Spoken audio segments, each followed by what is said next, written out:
to show you how to make a double crochet. Before we start, we yarn over.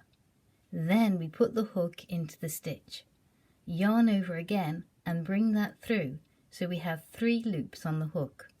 Now yarn over again and bring that back through the first 2 loops on the hook. Yarn over the final time and bring that through the remaining 2 loops on the hook. Let's try that again. Yarn over, go into the stitch, yarn over and bring back a loop. So we have 3 loops on the hook. Yarn over again, bring it back through the first 2 loops, yarn over again and bring that back through the remaining loops. And there we have a double crochet.